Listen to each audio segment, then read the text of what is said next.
my channel and thanks for watching. Don't forget to subscribe so that you don't miss another video in your inbox. But for today, I'm talking to you about 10 things you need to do to prepare for a baby's arrival. I'm in my third trimester, I'm almost in my third trimester, so I'm getting ready, that nesting is kicking in, and my list is getting long for the things I need to check off and make sure I do before baby comes. There's lots of things to do before and after, and it's just nice to be organized and prepared. So number 1, take a class. There's so many classes out there. If it's your first baby especially, there's birthing classes. It gives you all the options so you can choose which type of birthing you want. It doesn't always go to plan, but it's nice to have ideas of what there are, what to expect. There's parenting classes. They're great, especially a first-time parent, or maybe it's your first time being a parent of 2 and you don't know how to do the toddler or the child and the newborn routines together. So many classes out there. Even breastfeeding, if you decide you want to breastfeed and you want to know the different techniques, there's tons of classes out there. Take a class, get knowledgeable, and you'll feel much more prepared. Number 2, educate yourself on feeding processes. Now, I know everybody has an opinion about this. It doesn't matter if it's bottle or breast, but make sure you have a basic knowledge of both, because you never know what your situation is going to be.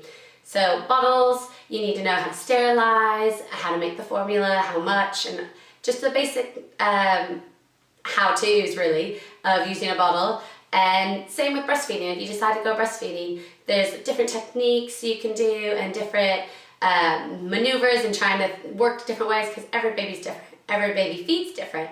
So get knowledgeable on those feeding processes. Number 3, going back to my nesting, this is my favorite one. Get the crib ready. Make sure you have a crib or a bassinet or where the baby will be sleeping, and prepare for a baby space. Now, I don't say nursery because not everybody has an extra room to decorate to do the nursery, but by all means, if you have one, get the nursery going. It's an amazing feeling to have that space for baby. I've had to set up a corner in my room because we're building a loft for a nursery in a year's time, so baby kind of has to have a corner. So my baby, I'm getting the crib ready and just getting a few drawers ready in my own room and a little corner space just that the baby has all on its own, so I know where to put things and be organized and feel all prepared. Number 4, going back to those classes, I mentioned birthing. Talk to your doctor about what your birth plan is.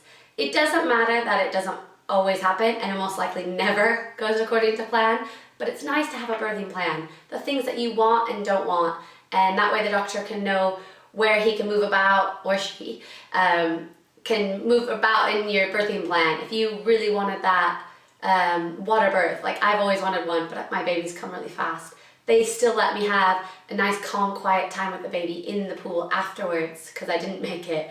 So things like that just make a moment so much special, and it keeps the communication open between you and your doctor. So get your birthing plan, be prepared to not follow it, but to have the options of what you want and don't want. Number 5, pack that hospital bag. I cannot stress how early you should pack this hospital bag, because I had my daughter a month early and I had nothing packed. I was just in la la land that it would ever come that early, and it can even come earlier, so be prepared. At the end of that second trimester, start putting things aside, just getting ideas of what you need, this basic essentials. You don't need to pack the house.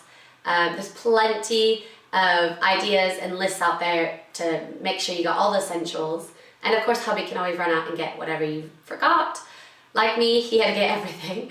But it's nice to just be prepared and have that one thing checked off the list. Number 6, one of the fun things about having a birth is announcing it.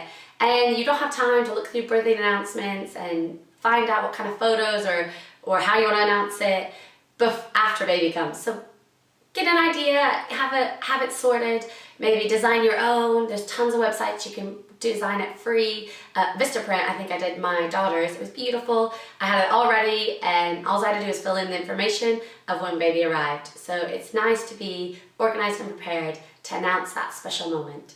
Number 7, freeze those family meals. If you're like me as well and have other children, when that baby comes, you're gonna be busy. And I'm having my third, I have 2 little ones at school, the school run, the drop-offs and the meals. Hubby works long days and cannot cook. He can't make toast. So unless you want to live off beans on toast and your kids, which is nothing wrong with that as well, get some just big casseroles, freeze some chilies, freeze some soups, all your family favorites, the big ones, shepherd's pies, and have them in the freezer. Your freezer stocked will make a big difference when that baby arrives. It's less stress and it's so helpful. Number 8, we are on car seat stroller duty. Know how to use your car seat and stroller before your baby comes. There's nothing worse than going to put your baby in the stroller and can't get it out, can't get it up, can't get it locked, don't know how to move it, don't know how to unlock the wheels, don't know how to fasten the car seat in. Even if you've used them before, every single car seat and stroller are different.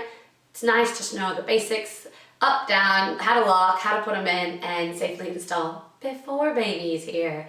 Because trust me, you only have one arm, and it's hard enough to do things with one arm. We're at number 9. Wash all your baby clothes, it's a given, and baby sheets, anything, and baby blankets. When you buy them from the store, they've got dust on them, they've probably been sitting on the shelf for a while, they've got chemicals. Wash everything, and make sure you don't do it too early, obviously, because the dust will gather as well. And then store them neatly in their drawers and getting that baby space ready. Those will help you so much. If baby comes early, like mine did, everything will be done for you. So it's all about preparation here today. And number 10, my favorite, not a necessity, but I like to have a list of names.